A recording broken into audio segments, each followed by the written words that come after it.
Kia ora koutou katoa, good afternoon. We'll start as per usual with an update from Dr Bloomfield and then move to an announcement on Cabinet's decision after reviewing our alert level settings this morning. But before I do, Dr Bloomfield. Thank you, Prime Minister. Kia ora koutou katoa. So today there are 5 new cases of COVID-19 to report. 2 of these are imported cases that were detected and managed isolation, and 3 are community cases. All 3 community cases are epidemiologically linked to the Auckland August cluster, as we call it. The 2 imported cases are children who are family members of previously identified cases who had arrived from India on the 23rd of August. Both children are aged under 9 years of age, 9 years, and were already in quarantine with family members in the Auckland quarantine facility. Since the 11th of August, our contact tracing team has identified 3,191 close contacts of cases, and of these, 3,136 have been contacted and are self-isolating, and the small number of remaining cases are in the process of people are in the process of being contacted.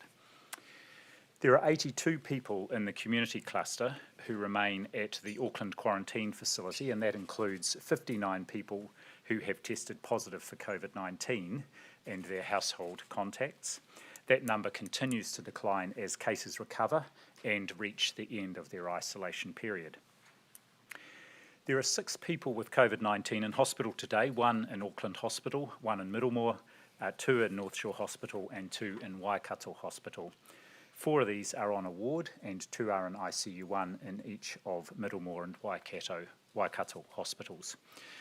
Today there are 8 previously reported cases who are now considered to have recovered, and so with today's 5 new cases, our total number of active cases is 112.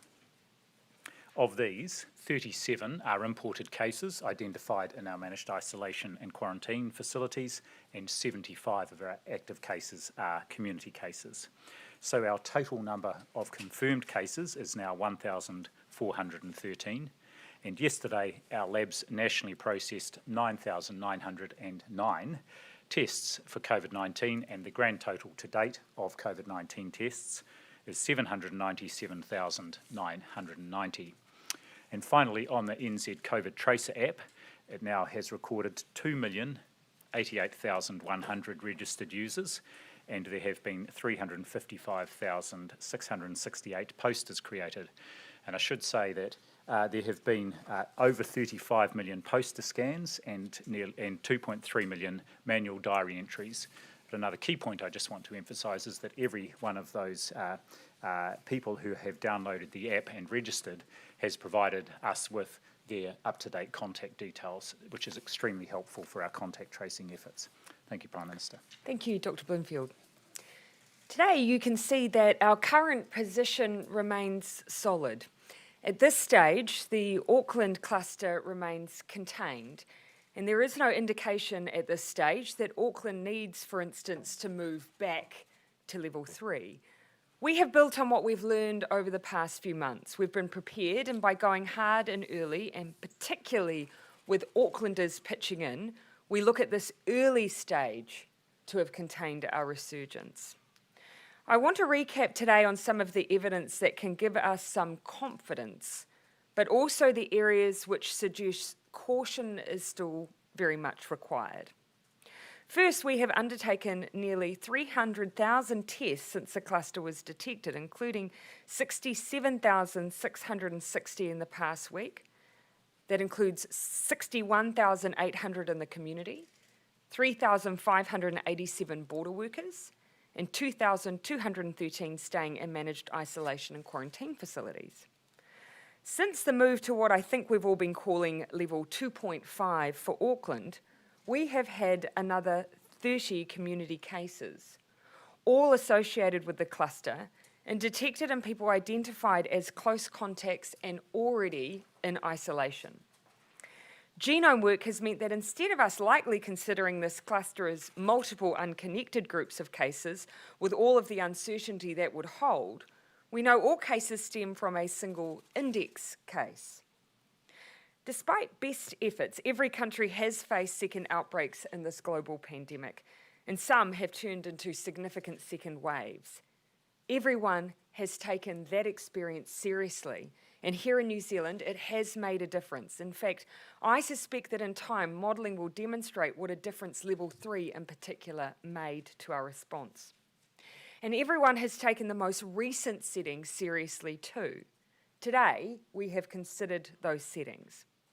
As always, Cabinet looked at the same criteria for moving alert levels that we have had the whole way through, that we have containment of a cluster, that there has been compliance with the rules, along with the consideration of the cost and impact of restrictions. That includes, for instance, the fact that we have had 67,000 applications approved for the Resurgence Wage Subsidy Scheme, supporting 188,000 jobs and taking the total government investment in keeping people linked to jobs throughout COVID-19 to $13.7 billion. We also, of course, consider things like the increase of 1,500 people on the job seeker benefit and 1,200 on the COVID income relief payment in the week of the 14th to the 21st of August. Plus, 1,500 people in that time have moved off those benefits and into work during that period. But most importantly, we consider that the best economic response remains a strong health response. If we get it right, we ultimately shake off restrictions faster and lessen the risk of bouncing around. That means looking at what the health evidence is currently telling us. While I mention that we have not had any unlinked cases while we have been at level 2.5 in Auckland, there was one just prior to moving into that alert level. This is a case that while it has been genomically linked, we have not yet been able to determine the person-to-person link to our cluster. That means there could be other people we are missing. That has happened to us before, and it doesn't mean we can't contain the outbreak around them successfully. But it does give us reason to be careful, and it does give us reason to be cautious. Secondly, we have considered time. With going on just 5 days at these new settings, we don't yet know fully what the impact of our level shift will have been in Auckland and beyond. It is simply too early for us to know just yet. And finally, early modelling from this cluster shows that the greatest period of spread, the greatest period of risk during this cluster was over the weekends, the times when we gather, when we socialise, again showing the risk of too much of that too early. Lockdown must always be our last resort. We do not want Auckland or indeed the rest of the country pinging in and out of level 3. Staying on track to lift restrictions with confidence does mean taking a cautious approach now. That is what we have done consistently in our elimination strategy, and it's one Cabinet has decided to continue. That is why today Cabinet decided to retain the current settings with the next review to take place on Monday the 14th of September. If at that time a change in alert levels is made, it will be time to take effect from 11:59 on Wednesday the 16th of September. Some may ask why it is that the rest of the country will continue at level 2, as Cabinet has decided today. Early modelling suggests that even if cases had stopped appearing altogether several days ago, there is still a chance of spread outside of Auckland. If that does happen, level 2 settings lessen the impact of any spread. It means we avoid further fallout. What's happened in Tokoroa is a good example of how we have managed to do that. There have been cases, but level 2 settings have enabled us to contain those well and have stopped, for instance, any likelihood of the super spreader events which have caused such difficulty overseas. Some will ask why we lifted Auckland's regional boundary at all.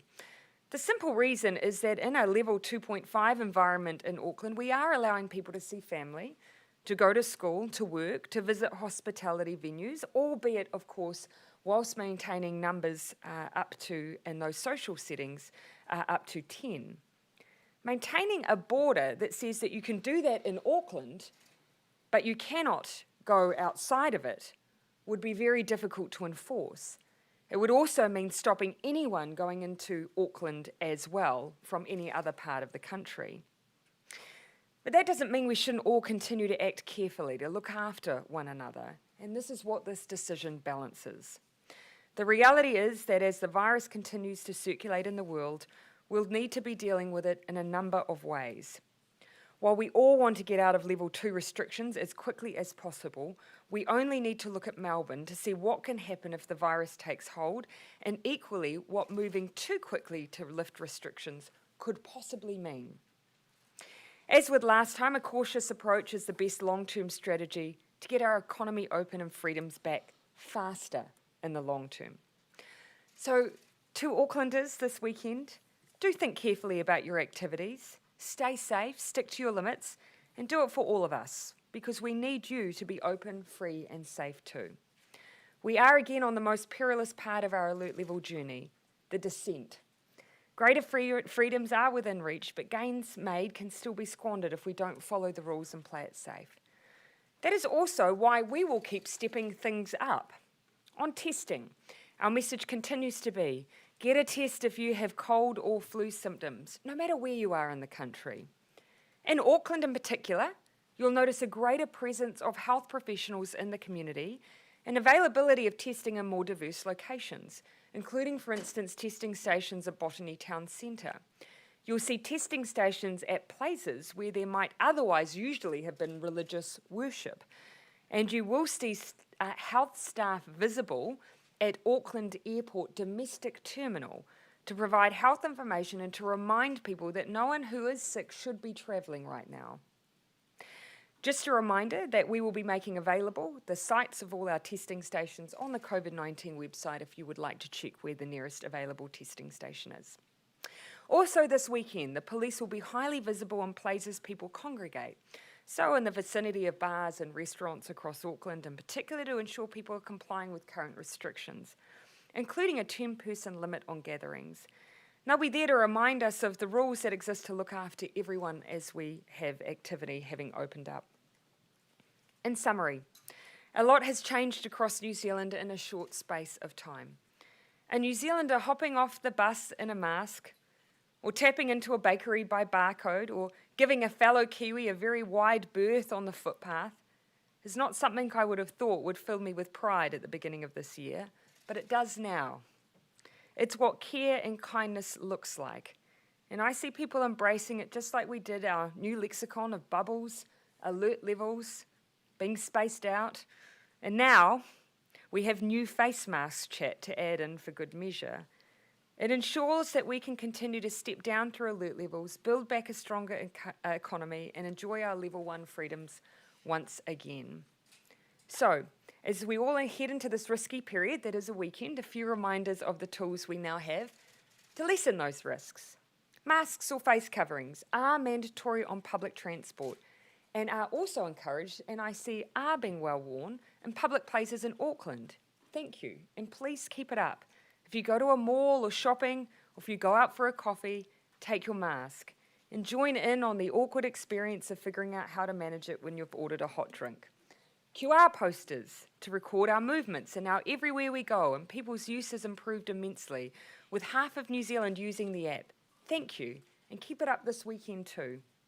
And people are now able to see one another socially, but again, if you're in Auckland, keep it small. And if you're an Aucklander travelling outside of Auckland, please just hold to those guidelines wherever you are in the country as much as you can, of course, too. And so I say to New Zealand, your efforts continue to set us apart. You've been adaptable, patient, and determined. This has all been critical to our Stamp It Out approach, an approach which will see our lives a little more normal sooner than we otherwise might. So let's double down our efforts and let's keep going. Okay. Prime Minister, with the restrictions for Auckland, we said you were going to do a staggered approach, if you like, about 10 people to 100. Did you debate whether you should extend Auckland to come down to 2 rather than 2.5? Yeah, there was some discussion, as you would expect, as to whether or not we kept those limits, those gathering limits where they are. There was really no real consideration of the idea of moving alert levels generally, though. That was considered generally to be in the right place. But yes, on gathering limits, but keeping in mind we've only had these gathering limits in place for roughly 5-6 days, that really isn't enough time for us to really be sure that we have got everything back on track and under control as we'd like. This gives us a bit of extra time and confidence. Keep in mind, this particular cluster really has spread through social gatherings, and that was something that we were very, very mindful of. Debate about sectioning off the South Island to go down to level 1? There was some discussion around that and the practicality of that. Keep in mind, of course, that there are those who are in the south who will have good reason to want to travel into the north as well. It's not just about the one way. So our first best endeavour has to be trying to make sure that we're containing the cluster in Auckland, and that's why we continue to have guidance around how we want Aucklanders to behave, but also risk mitigation, just in case we see it go beyond.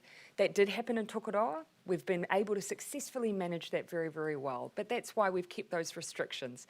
Ultimately, we are a very mobile country. People travel a lot.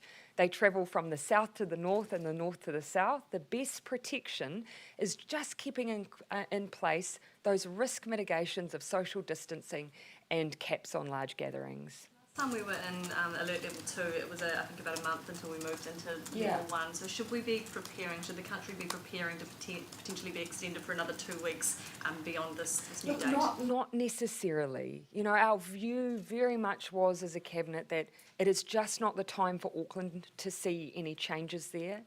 It is a time to continue to keep extra layers of protection for the rest of the country as well, just as a precaution.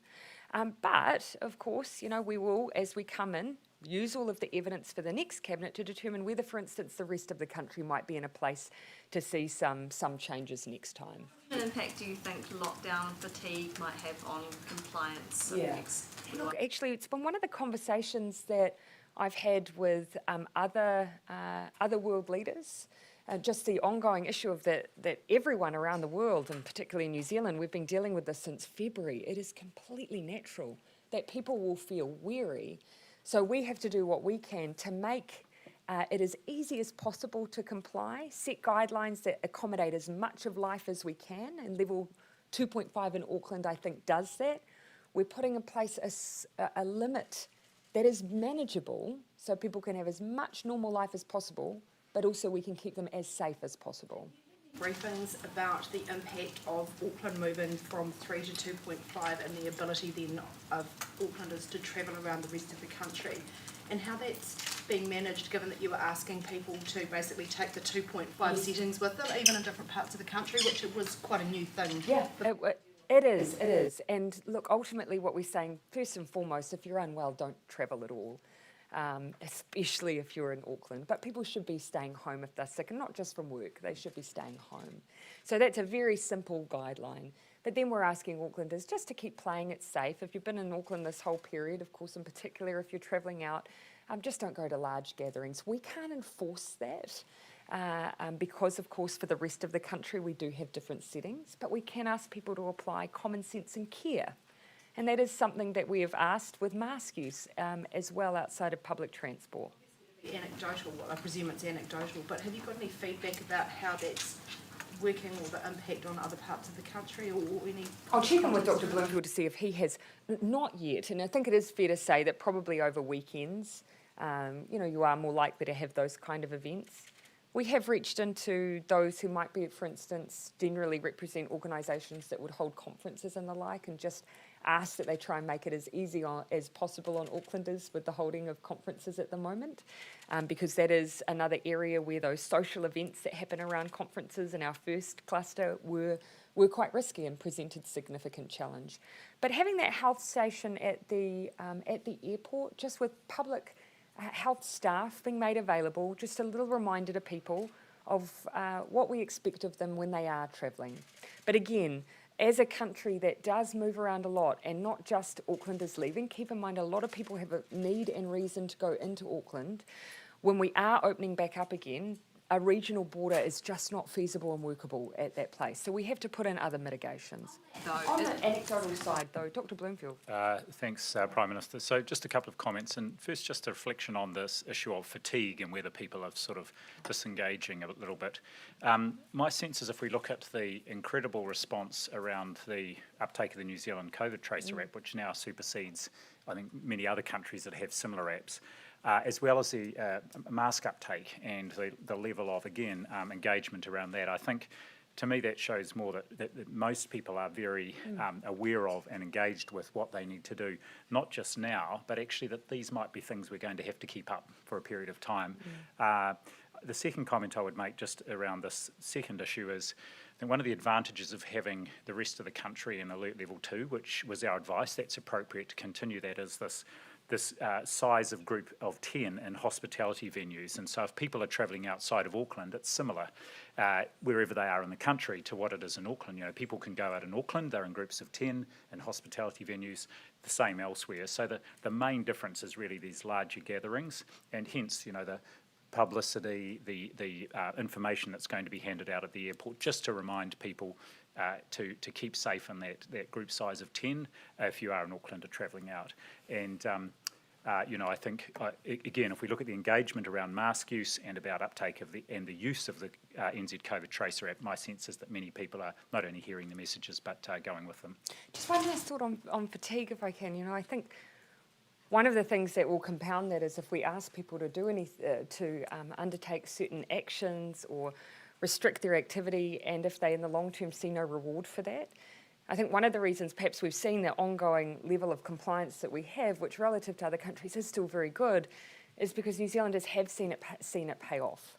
It takes hard slog and a big effort, but they do see the benefit. They see restrictions lift and they see life resuming. And so that continues to be part of our strategy, put in that big effort of going hard and early, but ultimately see the gains from that in the long term. You mentioned Yes.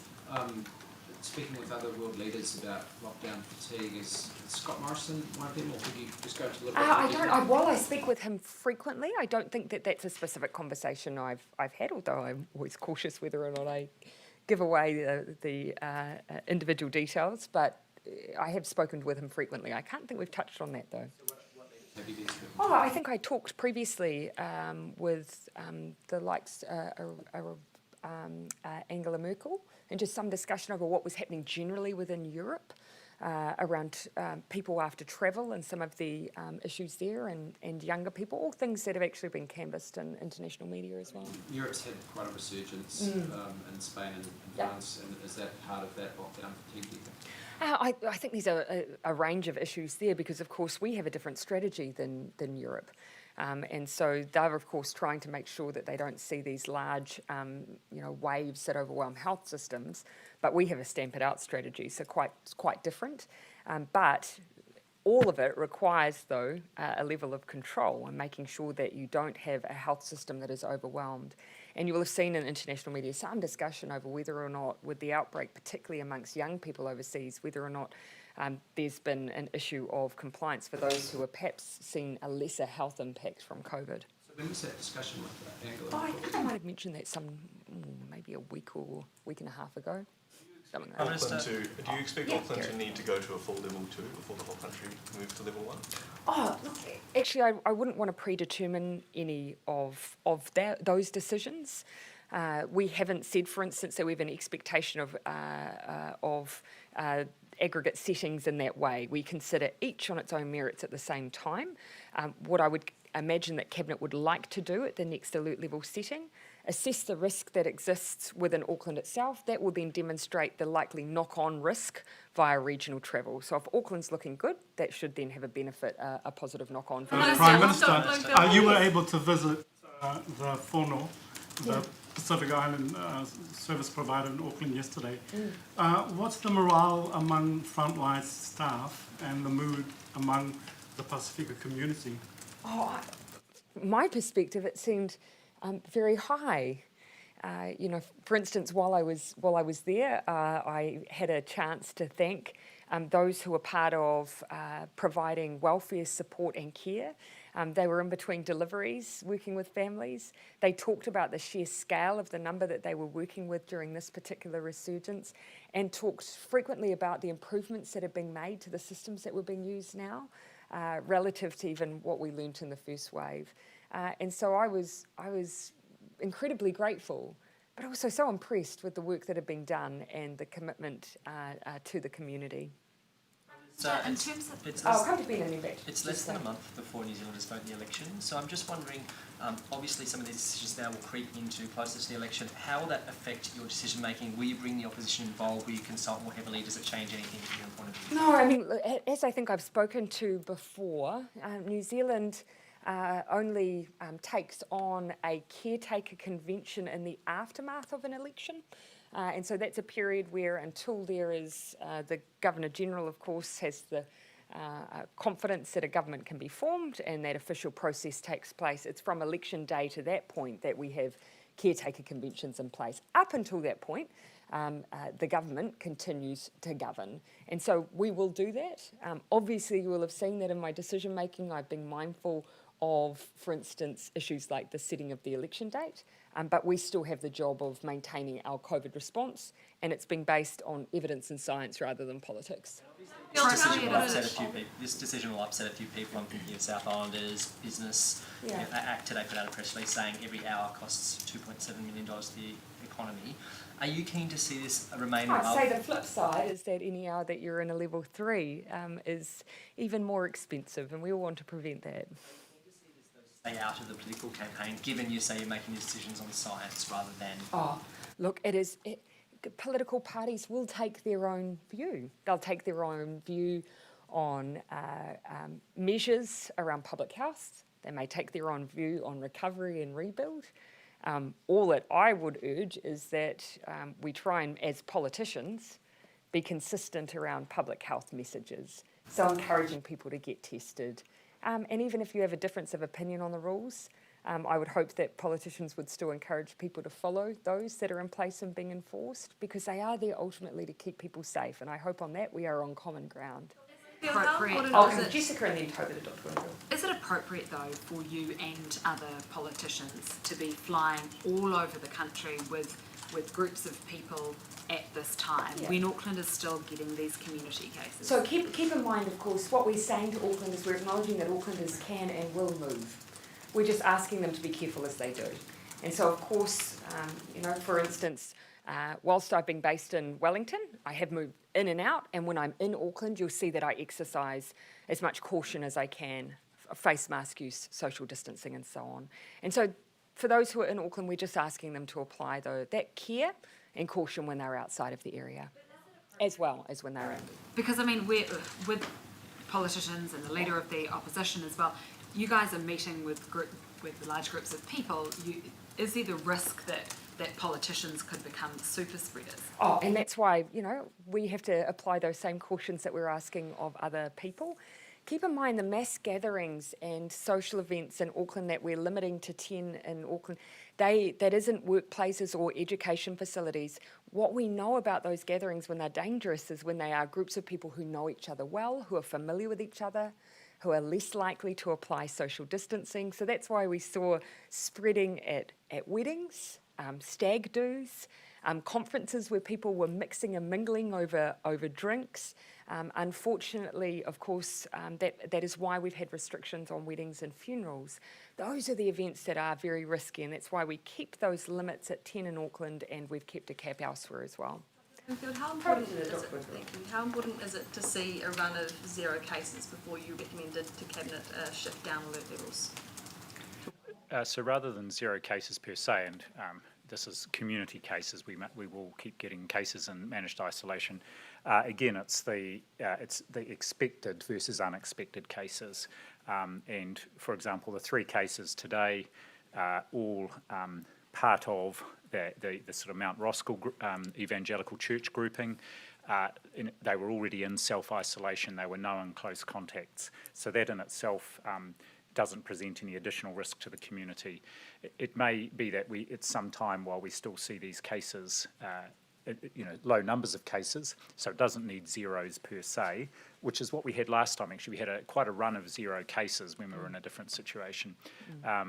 But one thing we are going to continue both in Auckland and around the country over this next couple of weeks is the high rates of testing and surveillance testing in the community, not just testing people with symptoms, but also looking at specific groups without, who are asymptomatic, who may have been in contact with Aucklanders travelling outside of the region, for example, those in the hospitality industry, in the travel industry, and the tourism industry, just to make sure that, again, there's no spread outside of Auckland. Is there any chance that we'll shift down to level 1 before September the 16th? No, we've obviously set in place that is the next time that we will be reviewing those settings. But again, it doesn't necessarily mean that when we next consider those settings, that the whole country needs to be at one alert level. We will be open to considering some variation therein, very much depending on the risk that we see from that current cluster. So we are open to considering that. Dr. Bloomfield, on hospital flu admissions, why do you think we've seen such a drop this year, and has it translated into has the trend been the same for other respiratory conditions? Yes, actually, I was listening to a program yesterday on the radio about this, and those more severe sort of respiratory conditions during winter, so influenza, and also RSV, respiratory syncytial virus, which tends to be more in children, much lower levels and lower rates of admission. So I think so far around the country, a few hundred admissions related to flu, whereas in a normal year that would be several thousand. I think last year around 6,500.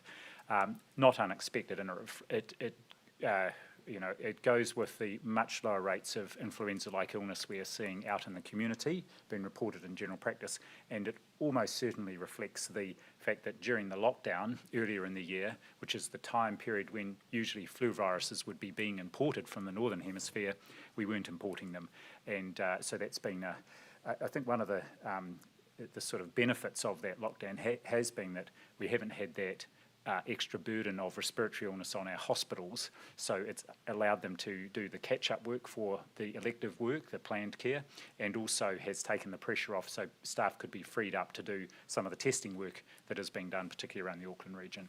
The New Zealand Medical Journal today, there was a report that found severe inequalities in how COVID affects different ethnicities, specifically Māori and Pacifica. They also say it's exacerbated by racism within the healthcare system. Is that a fair characterisation? Well, I think they're two very closely related issues. The paper was some modelling work that shows what would happen if we had the higher rates of infection here that other countries experience.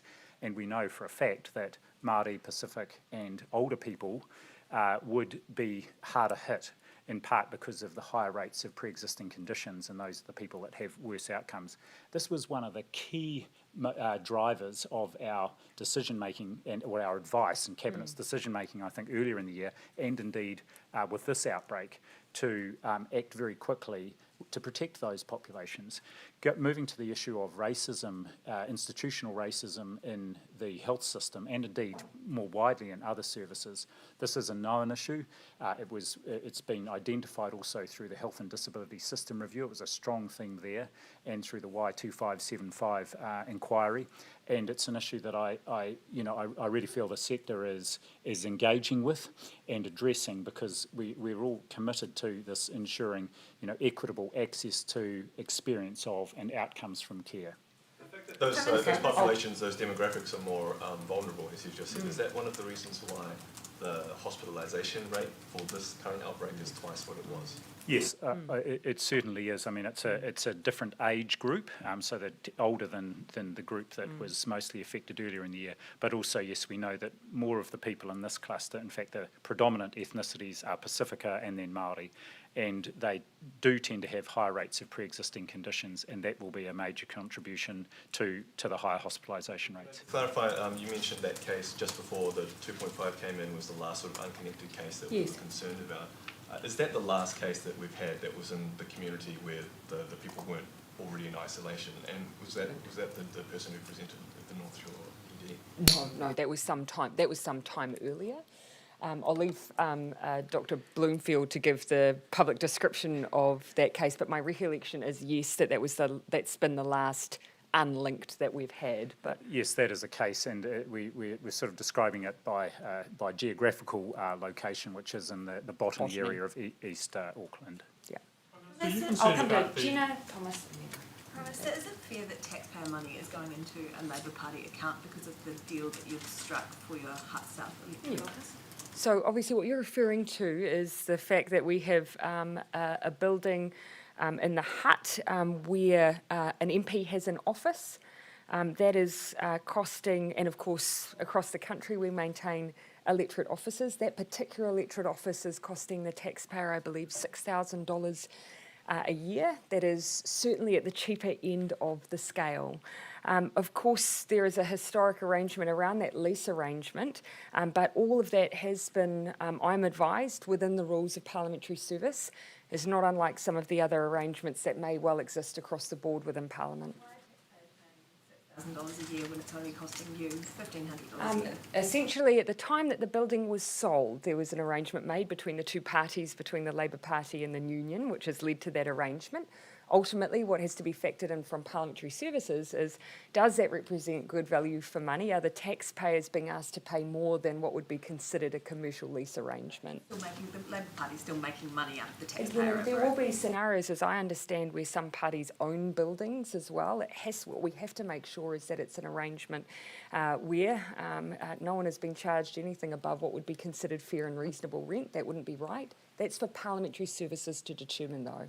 Face of it, is it fair? Ultimately, I think what we have to make sure we're doing is never creating a situation where taxpayers are paying more than what is fair and reasonable market rent. And that's what parliamentary services are there to consider. That's not what I am here to do. Have you asked whether other electoral offices are using a similar arrangement? I know that across different political parties, I believe that has happened in the past.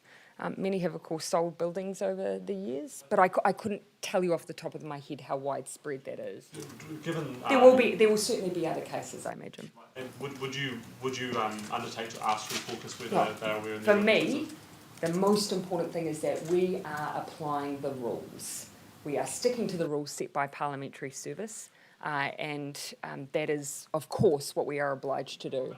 that this might be an undeclared donation of a gift the Electoral Commission Yeah, raised? so I've seen that question raised. That would be for the Electoral Commission to determine. I wouldn't want to make any predetermination on that. That would be for them. Review those cases if there are those contracts if there are other cases, just because of the way it looks to the taxpayer that the Labour Party's making money out of public money. Again, $6,000 for the renting of a space. What I'm concerned about is always making sure that we have to apply the rules here. We have to make sure that parliamentary services are in the position to make sure that everyone across the board is applying those rules, and that we are not seeing a situation where taxpayer money is being used, therefore, inappropriately in that regard. Yeah, it's been 2 weeks since the Health Minister said that the rules were going to be coming out regarding testing and isolation for aircrew. What's the hold up there, and how much pressure?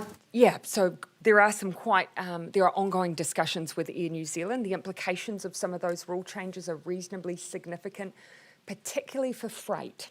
So we do need to make sure that for freight, where there may need to be separate arrangements, that we get those settings right. I expect in the early days of the early part of next week, we'll likely then have that final order drafted. But ministers are still working very closely with Air New Zealand on those.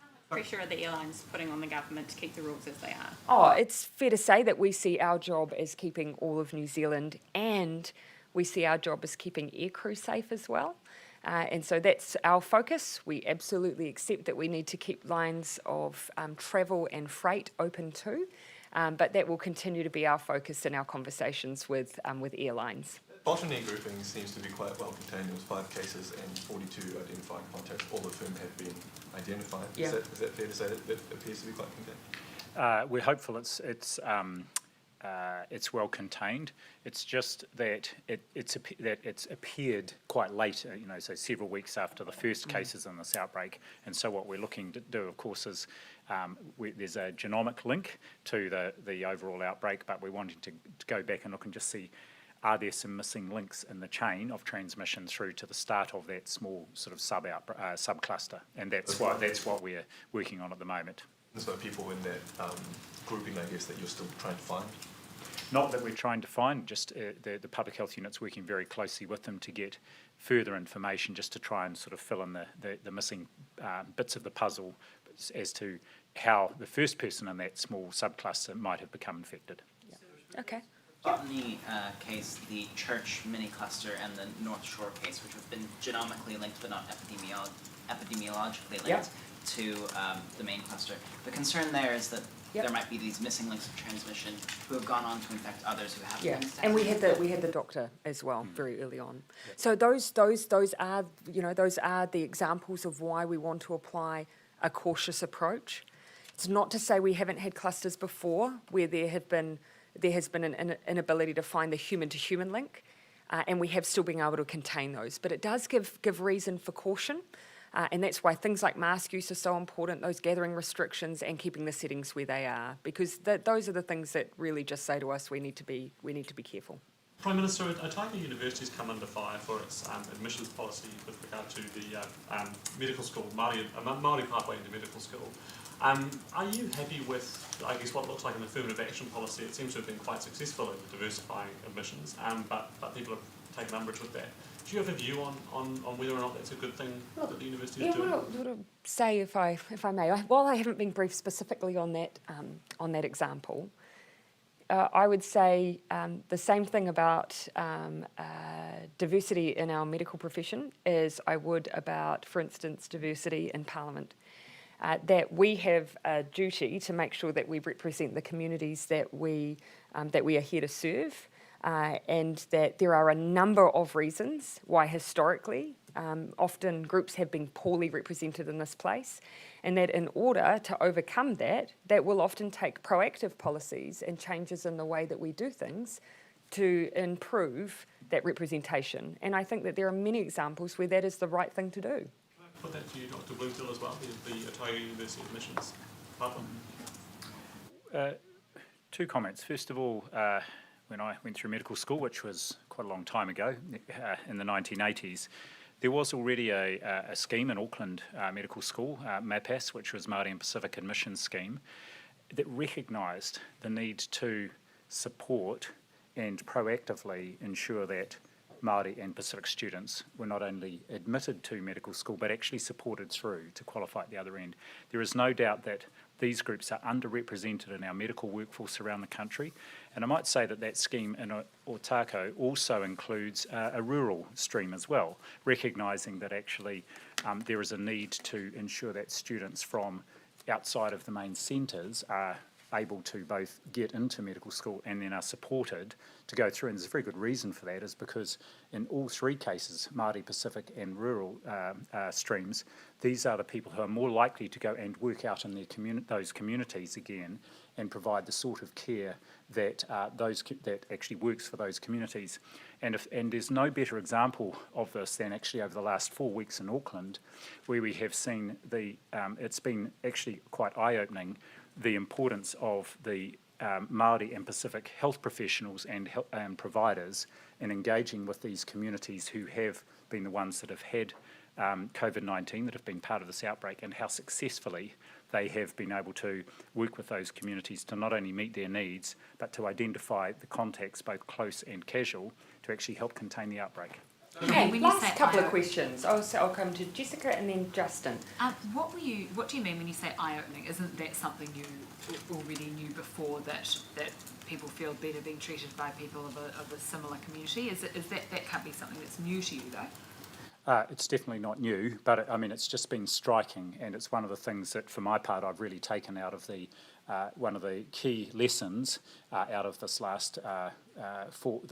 this outbreak over the last few weeks. And I think it just reinforces the importance of making sure that we are providing services across the health system that include both kaupapa Māori and Pacifica services, and we have providers that are able to reach into and engage with and support the health and well-being of these communities. Last question, Justin. There's been warnings of the long tail of this Auckland cluster. About 1/3 of the cases now are in the Mount Roscoe subcluster. when you add in the botany one, we're getting closer to half. Are you expecting that the proportion of cases in those newer clusters is going to increase with time? And does that extend the tail? Well, without wanting to try and predict the future, we would expect, because those are clusters that have come later, or subclusters that have come later in the outbreak, we would expect those to be the cases that continue for the longest period. I'll just go back to a comment I've made over the last few days, that is that because there is this opportunity now for people to, and for cases and their families in whānau to go into a quarantine facility, that reduces the transmission within households, which again we are still seeing is where most of that transmission happens. And indeed, the 2 cases in managed isolation today were also within a family unit. So I think that will help reduce the length of the tail here, and that's I think already applied to those subclusters that appeared early on, and I think the same will happen for these latter groupings, both the Mount Roskill Evangelical Church and the Botany one. Right. Botany, is it like connected to a healthcare setting?